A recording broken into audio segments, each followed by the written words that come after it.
여러분 반갑습니다. 믿지 않는 분들은 또 믿는 분들이라 하더라도 또 가정의 사정 때문에 이미 연휴가 시작이 되어서 금요일 날 출발하고 토요일 날 출발하는 것으로 알고 있는데, 예배를 사모해서 예배의 자리에 오신 것을 주님의 이름으로 축복합니다. 잘 오셨어요. 오늘은 거룩한 자가 되라 하신 말씀 함께 나누고 신앙의 도전을 삼으려고 합니다. 믿음의 부모는 자녀에게 신앙의 대물림을 해야 한다는 생각을 항상 하고 있지요. 무엇을 물려줘야 할 것인가? 1월 첫 주부터 우리가 나누었어요. 말씀과 기도와 예배와 실천입니다. 오늘은 실천에 관한 것을 거룩한 자가 되라 하신 제목으로 함께 말씀을 선포하겠습니다.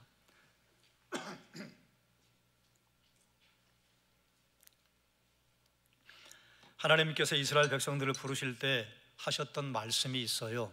내가 거룩하니 너희도 거룩하라. 거룩하라고 명령하셨습니다. 그리고 베드로 사도를 통해서 내가 거룩하니 너희도 거룩하라. 그리고 구체적으로 이렇게 말씀하셨어요. 모든 행실에 거룩한 자가 되라. 여러분 잘 보세요. 예배에 거룩한 자가 되라, 기도에 거룩한 자가 되라 말씀하지 않았습니다. 모든 행실에. 그러므로 우리의 거룩의 꽃이 피는 곳, 열매가 맺는 곳은 행실의 현장, 그리고 행실의 모양에서 하나님의 거룩이 열매를 맺는 것이라. 그러면 하나님께서 왜 이렇게 거룩하라 하신 말씀을 강력하게 요청하실까요? 한번 따라하죠. 내가 거룩하기 때문에. 여기서 나는 우리가 아니라 하나님이세요. 하나님이 거룩하시기 때문에 우리에게 거룩하라 말씀하세요. 이것은 송곳과 같아요. 우리가 주머니에 송곳을 놓고 돌아다니면 이 송곳이 밖으로 삐져나오게 해야지, 애쓰지 않아도 반드시 삐져나옵니다. 주님이 내 안에 계시면 주님의 거룩은 반드시 드러나게 되어 있습니다. 애써야지, 내가 노력해야지, 아니요. 애쓰고 노력한다고 튀어나오는 것이 아니라 하나님이 내 안에 계시고 내 안에 예수가 계시면 하나님의 거룩하심은 반드시 드러나게 되어 있습니다. 그러면 하나님께서는 왜 베드로를 통해서, 모세를 통해서 너희는 거룩하라 말씀하실까요?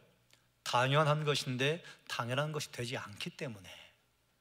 오늘날도 많은 그리스도인이 거룩함을 개인의 선택의 수준으로 생각하는 경우가 있습니다. 예를 들어서 이런 것이에요. 어떤 물건을 샀는데, 어떤 물건을 구경했는데, 처음에는 사려고 했는데 물건을 구경한 결과 안 사도 될 것 같고, 단순 변심했다든지 아니면 내가 생각했던 것과 같은 그런 효과가 나지 않는다고 생각해서 나는 사지 않을래요.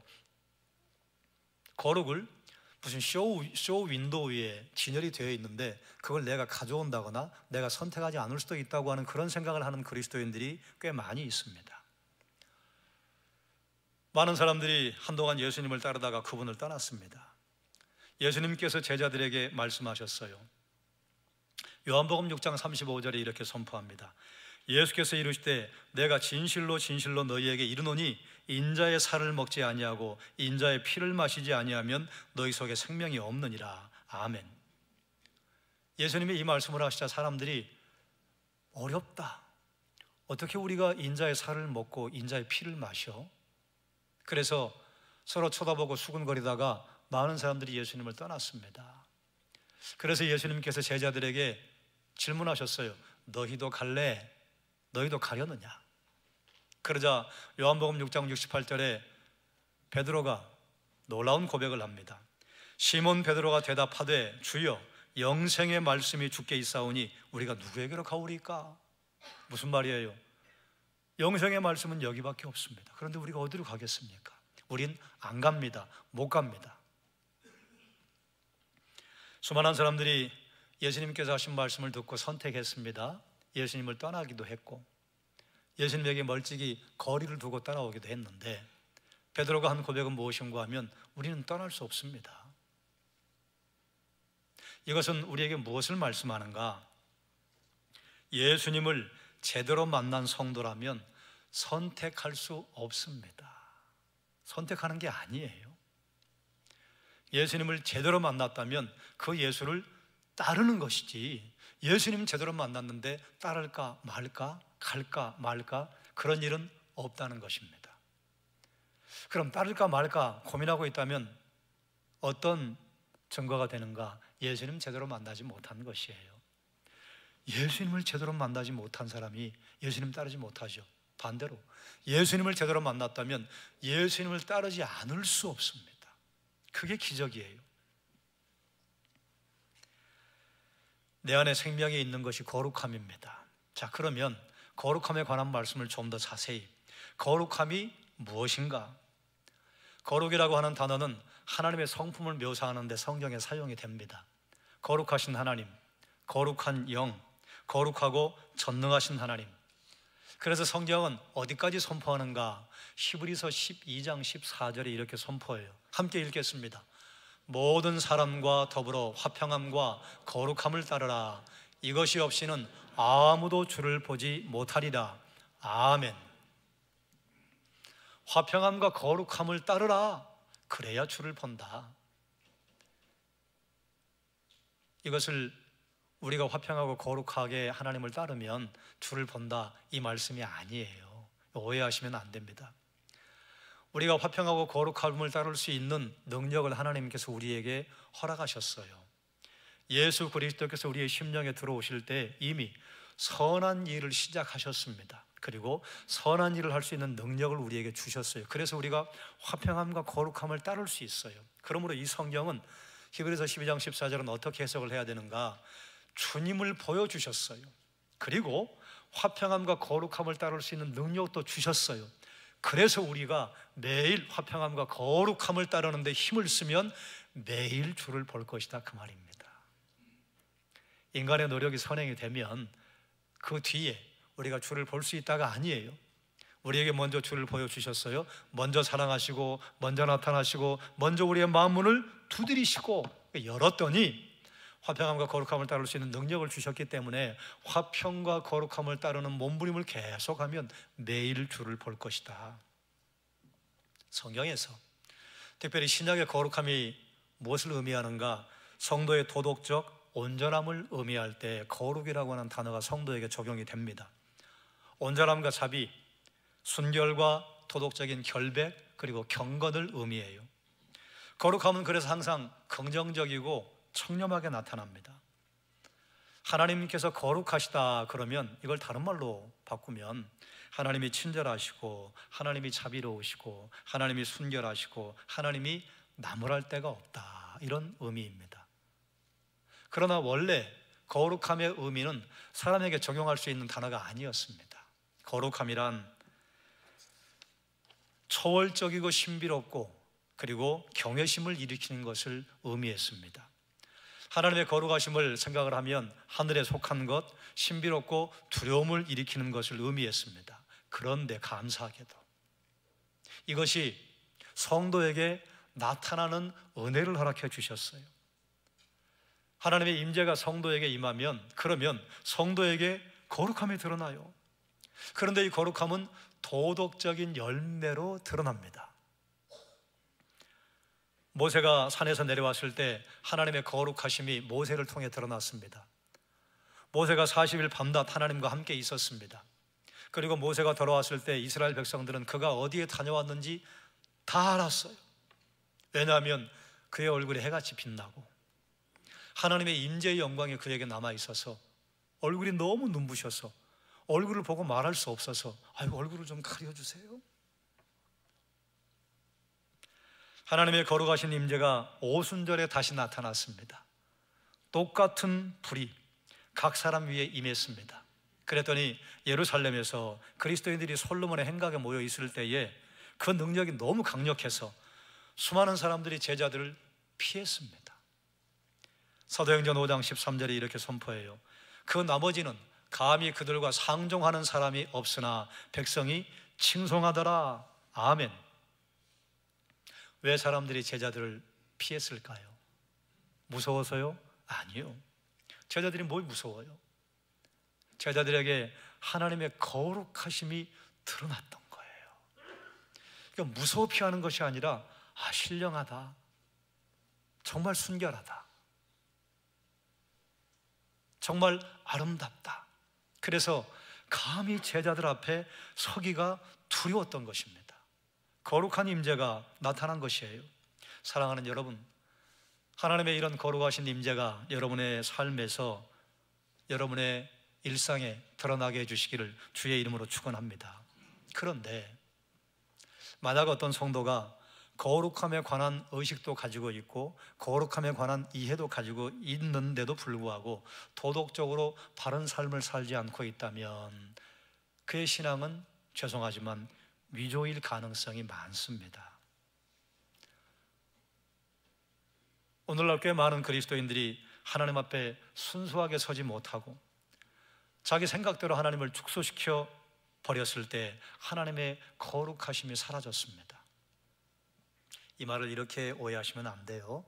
내가 하나님을 크게 생각하면 하나님이 크게 나타나시고 내가 적게 생각하면 하나님이 적게 나타나신다가 아닙니다. 하나님은 항상 무한하시고 전능하시고 위대하시고, 그런데 우리가 영적인 눈, 영적인 마음을 얼마만큼 여느냐에 따라서 우리 삶에 뚫고 들어오는 하나님의 임재와 능력과 역사가 그 정도밖에는 안 되는 것이에요. 예를 들어서 우리가 들판에 나가서 무한하게 쏟아지는 햇볕을 누린다면 햇볕이 천지사방에 가득합니다. 그런데 내가 방에 들어가서 창문을 통해 쏟아지는 햇볕을 누린다면 햇볕은 딱 그 정도밖에는 나에게 들어오지 않아요. 그러면 햇볕이 작아진 것입니까? 아니에요. 햇볕을 받아들이는 내 안경이 작아진 것이에요. 또 어떤 사람이 감옥에 들어가서 감옥의 조그만 그 창문을 통해서 들어오는 햇볕을 보면서 참 햇볕은 창문만하다 이러면 햇볕이 창문만한 것입니까? 하나님의 영광이 우리가 마음을 열면 커지고 우리가 마음을 닫으면 작아지는 게 아니에요. 무한하게 쏟아집니다. 햇볕처럼 쏟아집니다. 피할 데 없이 쏟아집니다. 그런데 우리의 영적인 상태나 우리의 믿음의 눈이 어느 정도 열렸는가에 따라서 나는 크신 하나님을 경험하기도 하고 작은 하나님을 경험하기도 하는 것이에요. 하나님의 거룩하심이 갑자기 임하는 것이 아닙니다. 성도가 하나님 앞에 해야 할 선행 요건이 있어요. 첫 번째, 한번 따라하죠. 영적인 삶을 정렬해야 합니다. 여러분, 무엇이 영적인 것이고 무엇이 영적이지 않은 것입니까? 구분할 수 없습니다. 그러나 논리적인 설명을 하기 위해서 다만 구분할 뿐이에요. 영적이라고 하는 것이 무엇입니까? 그 출발 지점은 여러분이 다 아는 것이에요. 한번 따라하죠. 말씀, 기도, 예배. 네. 영적인 삶을 정렬한다고 하는 것은 거룩하게 하는 말씀 앞에 매일 서는 것입니다. 그리고 여러분의 심령에 말씀이 들어올 것이에요. 그럼 거기 우리는 선택해야 해요. 무엇을 선택할 것인가? 변화할 것인가 말 것인가? 우리가 말씀을 경청하고 말씀을 듣는 것은 말씀이 참 좋다, 괜찮네, 이건 참 위로의 말씀이네, 이건 내 마음을 따스하게 해주네, 그러기 위해 말씀 듣는 게 아니에요. 변할 것인가 말 것인가예요. 말씀 앞에 서서 그 말씀이 나의 심령과 폐부, 골수를 찔러 쪼개도록 내가 거기 버티고 서 있을 것인가, 모른 척하고 돌아설 것인가. 말씀 앞에 서면 반드시 하나님께서 우리의 마음을 두드리셔요. 변화하자. 사랑하는 여러분, 말씀 앞에 섰다면 반드시 이 하나님의 음성을 듣습니다. 변화하자. 그래서 하나님의 말씀 앞에 서서 여러분 매일 여러분의 삶이 변화되는 아름다운 모습을 드러내기를 주의 이름으로 축원합니다. 하나님의 음성을 들을 수 있는 기도의 자리에 서는 것입니다. 제가 수식어를 이렇게 붙였어요. 음성을 들을 수 있는 기도의 자리. 우리는 기도를 이렇게 생각해요. 내가 하나님께 나의 필요를 아뢰는 자리. 그것도 기도 맞아요. 그런데 기도 아니에요. 왜냐하면 기도는 우리가 대화라고 하잖아요. 기도는 영적인 대화입니다. 대화에 기본이 있잖아요. 나도 말하고 그대도 말하고. 나만 말하는 거 대화 아니에요. 또 반대로 그쪽만 얘기하는 거 대화 아닙니다. 우리가 하나님 앞에 무릎을 꿇었을 때 나만 말하는 것 죄송한데 기도 아니에요. 내가 말했으면 하나님께서도 말씀하셔야 됩니다. 그럼 하나님께서 말씀하시기를 기다려야 되는가? 기다려야 돼요. 무엇을 기다리는 것인가? 하나님의 말씀하시기를 기다리는 것이 아니라 내가 하나님의 말씀을 알아들을 수 있는 귀가 열릴 때까지 기다리는 것입니다. 영혼의 호흡이 끊어지지 않게 해주십시오. 기도의 능력을 회복시켜 주십시오. 한국교회에서 드려지는 기도에 0.1%만 응답이 된다면 온 나라가 뒤집어질 것입니다. 그게 기도의 능력입니다. 영적인 삶을 정렬하기 위해서 예배하는 것입니다. 하나님의 거룩하심이 우리에게 임하면 하나님의 거룩이 우리의 눈에는 두 개의 스펙트럼으로 보여요.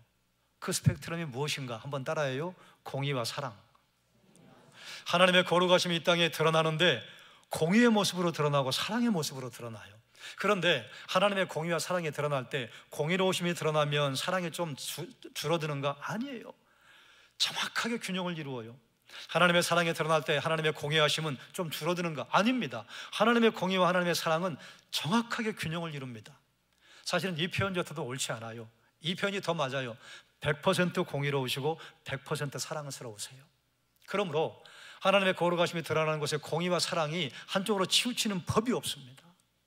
그런데 하나님의 거룩하심이 우리의 일상에 드러날 때 우리는 기도 많이 하고 말씀 열심히 봄에도 불구하고 의로움이 좀 드러나려고 할 때는 사랑이 좀 줄어들어요. 사랑이 드러나려고 할 때는 의로움이 좀 줄어듭니다. 그게 우리의 연약함이에요. 하나님의 거룩하심이 이 땅에 나타날 때 또 두 가지로 나타납니다. 한번 또 따라해요. 하나님 사랑, 이웃 사랑.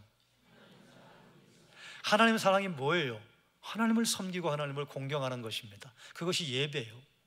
그러므로 하나님의 거룩하심 우리의 삶에 제대로 드러나면 예배를 사모합니다. 하나님께 영광 올려드림으로 거룩하심이 드러나는 것이에요. 하나님의 거룩하심이 우리 삶에 드러나기 위해서 우리가 영적 정렬을 해야 하는 것 무엇인가? 우리의 삶이 그리스도 중심이 되게 하옵소서. 삶의 이런저런 큰 일을 판단할 때 그 분별하는 기준이 무엇인가? 하나님의 말씀, 예수 그리스도. 그래서 이렇게 한번 질문해야 하는 것입니다. 한번 따라하죠. 예수라면 어떻게 할 것인가? 한번 질문해 보는 것입니다. 질문하면 사실은 여러분이 거의 대개 답을 찾을 수 있습니다. 이 질문을 하지 않기 때문에, 한 박자 쉬고 이 질문 앞에 서지 않기 때문에 조건 반사적으로 세상의 가치와 세상의 기준을 따라서 행동하고 평가하고 자녀를 가르치는 것이에요. 하나님의 거룩하심이 우리에게 임하기 위해서 우리가 해야 할 것이 있습니다. 두 번째, 한번 따라하죠. 도덕적인 삶을 정렬해야 합니다. 사도행전 10장 38절에 이렇게 선포해요. 하나님이 나사렛 예수에게 성령과 기름을 기름 붓듯 성령과 능력을 기름 붓듯 하셨음에 그가 두루 다니시며 선한 일을 행하시고 마귀에게 눌린 모든 사람을 고치셨으니 이는 하나님이 함께 하셨습니다. 아멘. 하나님이 함께 하셨더니 무슨 일이 나타났는가? 선한 일을 행하시고, 선한 일을 행하시는 것이 나타났어요. 우리 주님과 주님의 제자들은 말보다는 행동을 길게 했습니다. 그런데 우리는 행동보다는 말을 길게 합니다. 이게 우리의 연약함이죠. 주님께서는 그분의 행동이 드러났을 때 그분의 말에 타당성과 권위를 부여하셨어요. 행동하는 믿음이 성도의 삶에 나타날 때 그때 우리의 삶은 도덕적으로 하나님 앞에 정렬되는 것입니다. 우리는 종종 신앙의 행동을 할 때 손해보는 일이 생겨요. 또 대가를 치러야 할 때가 생깁니다. 신앙생활에서 행동으로 삶으로 살아가야 되는 대가가 좀 버겁고 크기 때문에 때로 우리가 말에 만족할 때가 있습니다. 예를 들어 이런 것이에요. 주님, 매일 제 십자가를 지도록 도와주십시오. 그럼 십자가를 져야 할 것 아니에요. 그런데 십자가 지러 가는 것보다도 그저 기도하는 것으로 만족해요. 그러면 그 기도에 능력이 나타나지 않습니다. 요한일서 3장 18절에 이렇게 선포합니다. 함께 읽겠습니다. 자녀들아, 우리가 말과 혀로만 사랑하지 말고 아멘.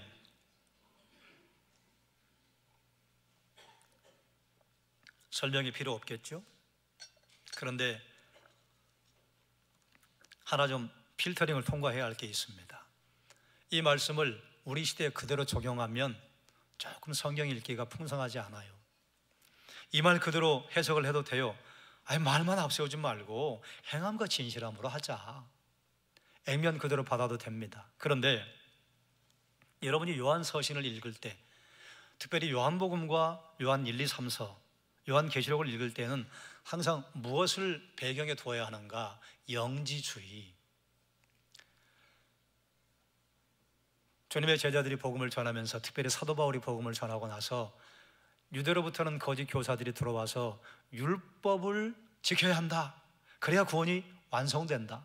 그리고 헬라 철학의 영향을 받은 거짓 교사들은 영적 지식을 얻어야 구원을 얻는다. 그래서 구원 얻는 방법을 이렇게 살짝 비틀었어요. 구원을 얻는데 13개의 단계가 있다. 그래서 1단계에서 2단계, 마지막 13단계까지 넘어가야 구원이 완성된다. 1단계에서 2단계로 넘어가는 데는 영적 지식을 깨달아야 한다. 영적 지식은 어떻게 얻는가? 먼저 영적 지식을 깨달은 선생에게 배워야 한다. 그래서 그 영적 지식을 깨달아 1단계에서 2단계로 올라가고 2단계에서 3단계로 올라간다. 그러면 소위 영적 선생이라고 하는 자들이 어떤 행동을 했는가? 교회에 열심히 나온 성도가 한 명 있는데 거기서 이제 묻는 거예요. 4단계에서 5단계 올라가는데 이런 영적 지식이 필요한데 아세요? 모른다고 그러죠. 그럼 이러는 거예요. 아니, 5년째 다녔다며 그거 몰라요? 이게 어떤 태도예요? 이게 정죄하는 태도예요. 정죄하는 거예요. 너 몰라요? 나는 알아요. 이게 어떤 태도예요? 이걸 교만이라 해요. 왜 나는 아는데 그대는 몰라요? 그리고 이리 와봐요, 한 수 가르쳐 줄게요. 이러면서 교회 성도들을 분리시키고 정죄하는 일을 영지주의자들이 했습니다. 여러분, 영적 지식을 깨달아야 구원 얻습니까? 아니에요. 구원의 방법 유일합니다. 한번 따라해요. 예수 믿음으로. 예수 믿음으로 구원받아요. 그 다음은 어떤 일이 벌어지는가? 성숙해 가는 거예요. 성화되어 가는 거예요. 예수 믿을 때 우리가 예수를 알았습니다. 그런데 1년 지나고 2년 지나면 예수를 아는 지식이 더 이렇게 풍성해지는 거예요. 10년 지나고 20년 지나면 예수 그리스도를 알아요. 그런데 예수 그리스도를 아는 것이 지식이 더 풍성해지는 거예요. 여러분, 1살짜리가 엄마를 아는 그 지식이 그게 가짜예요, 진짜예요? 진짜예요. 근데 이 아이가 5살이 됐어요. 엄마에 대한 지식이 더 커졌어요, 작아졌어요? 커졌어요. 그럼 한 살 때 알았던 엄마에 대한 지식은 가짜예요, 진짜예요? 진짜예요. 우리가 하나님을 아는 것도 그런 거예요. 내가 막 예수를 믿었을 때 그때 그 지식이 진짜예요. 근데 점점 풍성해지는 것입니다. 그렇게 성숙되어 가는 것이지, 이것을 영지주의자들은 단계별로 나누어서 자기들이 거기서 뭔 큰 가르침을 주는 것처럼 사람들을 미혹했습니다. 그 사람들에게 말하는 거예요. 너희는 왜 말과 혀로만 사랑하고 행함과 진실함은 없니? 왜 다른 성도들을 정죄하니? 그건 아니다. 말과 혀로만 사랑하는 것이 아니라 행함과 진실함으로 하는 것이다. 영지주의자들에 넘어가는 성도들에게 선포했던 말씀이에요. 그러나 이 시대에 그대로 읽어도 되지만 풍성한 성경 읽기를 위해서 그 시대의 배경을 이해하고 읽으면 더 풍성해져요. 말보다 행함이 중요합니다. 그러면 말보다 행함이 중요하기 때문에 우리가 말을 길게 하고 행동은 짧게 하면서 일어나는 실수를 막기 위해서 우리가 입을 닫아야 하는 것입니까? 그리스도에는 침묵해야 하는 것입니까? 도무지 말아야 하는 것인가? 아니에요. 그리스도는 하나님께 부르심받은 이유가 있습니다. 증인이 되도록 부르심받았어요. 증인은 2가지로 증언을 해야 해요. 말로, 행동으로. 우리에게 생명이 붙어있는 한 하나님을 선포하고 하나님에 대해 말해야 합니다. 그러면 이제 여기까지 오면 영적으로 민감한 분들은 분명히 고민을 해야 정상이에요. 어떤 고민이에요? 우리를 증인으로 부르셨는데 우리는 말은 짧고 행동도 짧고, 아니 더 바람직하지 않은 것은 말은 길게 하는데 행동은 짧고, 그러면 어떻게 해야 되나? 증인으로 부름받아 말은 해야 되는데 그 말보다는 행함이 더 무겁다고 성경이 우리에게 선포하고 있으니 이 2 긴장감을 어떻게 해결할 것인가? 먼저, 마음에 없는 말은 하지 않는 것이 지혜입니다. 우리가 신앙적인 대화를 하다 보면 신앙에 관한 상투적인 잡담을 나눌 때가 있어요.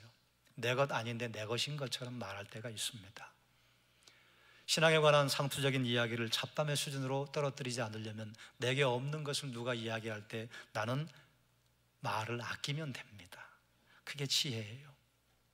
다음으로, 결과에 대해 책임을 질 준비가 되어 있을 때에만 말하는 것이 지혜입니다. 권면도 해야 해요. 책망도 해야 해요. 그런데 내가 한 그 말에 내가 책임을 줄 준비가 되어 있으면 그때 하는 것이 지혜입니다. 여러분, 사랑한다고 해서 공의를 통과하는 게 그게 참된 사랑이 아닙니다. 공의를 드러낼 때 사랑을 무시하고 공의만 드러내는 것, 그거 주님께서 원하시는 것이 아닙니다. 우리의 행동은 말을 구체화하는 것입니다. 우리가 행동으로 능력을 나타낼 때 우리의 말이 권위를 갖게 되는 것입니다. 이처럼 영적인 삶과 도덕적인 삶이 정렬된 곳에 하나님의 거룩하심이 나타날 것이에요. 자, 여기서 또 우리가 오해하면 안 되는 게 있습니다. 내가 영적인 삶을 정렬하고 도덕적인 삶을 정렬할 때 거룩하심이 나타난다? 그래서 내가 무엇인가 조건을 완비했을 때 하나님의 거룩하심이 나를 통해 드러난다로 이해하면 오해하신 것이에요. 이미 우리는 예수 그리스도의 피로 말미암아 거룩해졌어요. 믿으십니까? 이미 우리는 의로워요. 100% 의로워요. 그런데 아직 우리의 행위는 아니에요. 그래서 이미 우리를 의롭다 하셨기 때문에 영적인 삶과 도덕적인 삶을 정렬할 수 있는 힘이 내 안에 있는 것입니다. 예수께서 우리에게 주신 거룩함이 없으면 영적인 삶을 정렬해야 할 필요를 느끼지 못합니다. 도덕적인 삶을 정렬해야 할 필요를 느끼지 못합니다. 이걸 느낀다는 것 자체가 나를 의롭다 하셨구나. 그러니 나를 의롭다 하셨기 때문에 내가 하나님의 자녀답게, 내가 예수의 제자답게 더 나의 영적인 삶과 도덕적인 삶을 정렬하면 매일 하나님의 거룩하심이 공의와 사랑으로, 하나님의 사랑과 이웃 사랑으로 드러날 것이라, 그 말이에요. 이렇게 들으셔야 발로 올바로 들으신 것입니다. 한번 따라하죠. 하나님을 닮는 만큼 행할 수 있습니다. 하나님께서 우리를 부르신 목적이 뭐라고 그랬어요? 주의 증인 되도록 하기 위해. 이것을 더 크게 확장하면 무엇인가? 하나님께서 우리를 부르신 목적, 하나님 닮게 하시도록 하기 위해. 하나님 우리를 만드실 때 하나님의 형상으로 만드셨습니다. 예수님 우리를 부르신 다음에 뭐라고 말씀하시는가? 그리스도의 장성한 분량까지 자라게 하소서. 그리스도의 장성한 분량까지 자라게 하는 것이 구약의 표현으로 하나님의 형상을 담는 것이에요. 그러면 왜 하나님의 모습을 담게 하실까요? 한번 따라해요. 하나님과 같이 행동하기 위해. 다른 말로 하면 하나님처럼 살으라고. 그래서 참된 신앙은 도덕적인 행동으로 이어질 수밖에는 없습니다. 참된 그리스도인은 행동하는 그리스도인입니다. 참된 그리스도인을 좀 거룩한 말로 바꾸면 육신을 입은 그리스도, 여러분이 걸어다니는 작은 예수, 여러분이 아름다운 예수의 손과 발, 우리가 비록 실수하고 넘어져도 우리는 내 안에 예수가 계시는 그리스도인, 하나님의 형상대로 살기 위해 하나님께서 부르신 하나님의 군사, 이것이 여러분의 정체이고 여러분의 존귀함이고 여러분의 아름다움이에요. 완벽하지 않을 것입니다.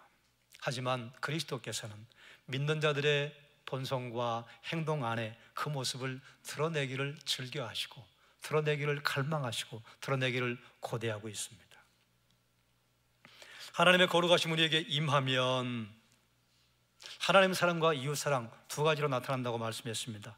이웃 사랑이 나타나는 곳에 어떤 현상이 일어나는가? 하나됨이 일어납니다. 하나됨을 다른 말로 화목이라고 합니다. 설 명절에 많이 이제 지방으로 내려가시겠죠?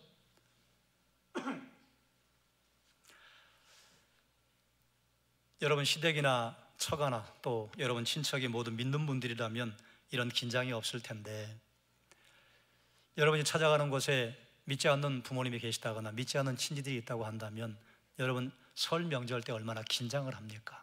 명절 때 여러분은 그리스도인이고 여러분의 시댁이나 친정은 믿지 않는 집안이면 그럼 이제 집에 가서 이제 제사를 드릴 것 아니에요? 제사를 드리면 여러분 제사 음식을 준비해야 돼요? 준비하면 안 돼요? 준비해야 돼요. 나는 예수 믿는다고 이런저런 거 준비할 때 안 가고 딱 고고할 시간에 가려고 시간을 맞췄더니 앞불사 아직 절을 하고 있어요. 그럼 그때 가서 나는 교회 다니니까 절을 하지 않을래요. 제가 시아버지라도 미울 거예요. 이렇게 하셔야 돼요. 미리 가서 같이 준비하고 기도하는 마음으로, 그리고 미리 와서 준비했으니 이렇게 양해를 구해도 요즘은 다 이해해 줍니다. 죄송한데 저는 교회를 다니잖아요. 그래서 제가 정성껏 준비는 하는데 절하는 건 좀 빼주세요. 누가 그걸 나무라겠어요? 그런데 나는 교회 다니니까 제사 음식도 준비하면 안 돼. 그리고 준비할 때도 콧배기도 비치지 않다가 그때 탈랑 가서 있다가 휙 하고 나와버리면 어느 부모나 어느 형제가 아이고 참 신앙 좋다고 하겠어요? 예전에 어떤 권사님이 간증하시는 얘기를 들었어요. 요즘에 이제 그러지 않지만 한 세대 두 세대 전만 해도 얼마나 신앙의 핍박이 심했습니까? 본인은 신앙인인데 믿지 않는 집안에 시집을 갔어요. 그런데 그 집안이 종갓댁에 또 남편이 장남이야. 그러니 제사가 얼마나 많아요. 어떤 집안은 제사가 1년에 12번, 어떤 집안은 1년에 15번. 그러니 매월 제사 음식 준비하다가 그냥 1년이 가는 거예요. 교회는 다니는데 맏며느리고 준비는 해야 되고 모든 음식을 준비할 때 하나님 앞에 이렇게 했대요. 그 앞에 십자가를 긋고 하나님, 우리 가문이 예수 믿는 가문 되게 해주세요. 우리도 저 장로님 가문처럼, 목사님 가문처럼 설 명절에 모여서 가정 예배 드리게 해주세요. 그럴 때 반드시 동반되는 게 있습니다. 눈물의 기도. 결론은 여러분이 예상하는 것과 같아요. 그 가문이 다 예수 믿고 시아버지, 시어머니도 교회 나오시고, 그것을 이웃사랑이라고 합니다. 우리는 가끔 이웃사랑을 내가 신앙인이기 때문이라고 하는 그 이유 때문에 무례하게 행사할 때가 많아요. 여러분, 무례한 것과 이웃사랑은 달라요. 신앙은 무례하면 안 돼요. 가끔 신앙을 지킨다고 하면서 무례하게 행동할 때가 많아요. 사랑하는 여러분, 기억하기 바랍니다. 무엇을 자녀에게 물려줄 것인가? 실천하는 신앙을 물려주어야 합니다. 실천하는 신앙은 삶으로 드러나는 거룩함이에요. 잊으면 안 되는 게 있어요. 우리는 믿음으로 구원 얻습니다. 여긴 양보할 수 없어요. 행위로 구원 얻지 못해요. 그러나 또 잊으면 안 되는 게 있어요. 믿는 성도에게는 반드시 행함의 열매가 드러납니다. 행함으로 드러나는 도덕적 행동이 거룩함의 열매입니다. 이렇게 기도합시다. 하나님, 부모인 제가 먼저 거룩함의 열매가 풍성하게 해주십시오. 그리고 사랑하는 내 자녀가 거룩함이 아름답게 대물림되게 해주십시오. 그럴 때 하나님이 허락하시는 형통과 거룩한 능력, 분명히 연약한데 저 힘이 어디서 나오지?